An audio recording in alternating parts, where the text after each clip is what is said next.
Joining us for this episode is Bob Storey, one of our fantastic facilitators who is from the baby boomer generation. Bob is a chartered engineer and senior manager with a career built in broadcasting and telecommunications. He's always been committed to developing individuals and helping them reach their full potential.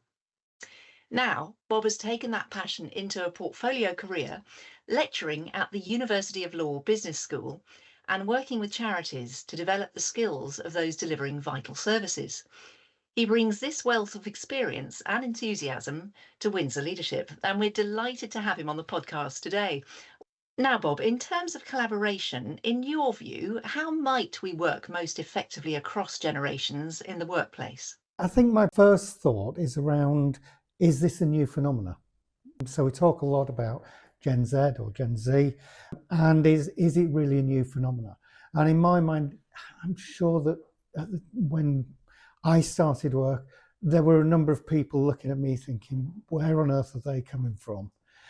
It was at a time when you were expected to stay in the same job for life.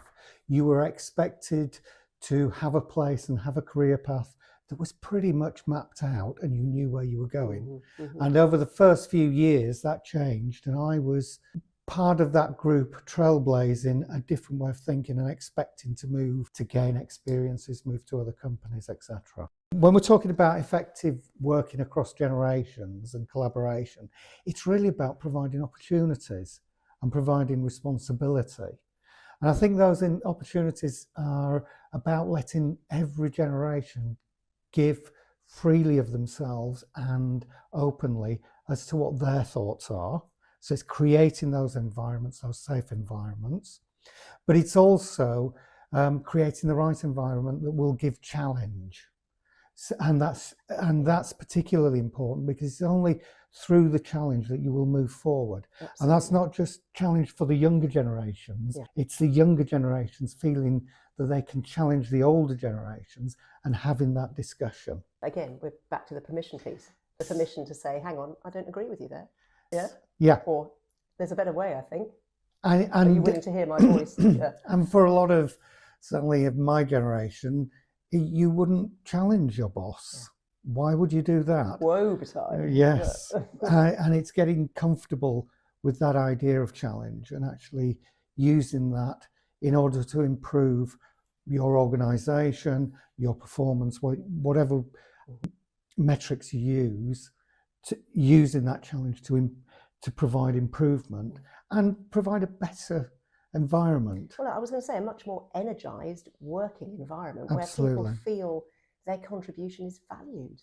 Yes. You know, whatever their background and their lived experience, they're able to bring something of value to the table to shape the agenda and to move things into a better space. And I think that sort of brings on the next, I agree with you, and that brings on the next piece, which is this piece around challenge. Because unless they feel challenged, paying lip service is not sufficient. It's got to be real and it's got to be considered, and people will understand that they are actually being listened to properly, even if their ideas aren't adopted. It's really spending that time to listen and challenge those ideas.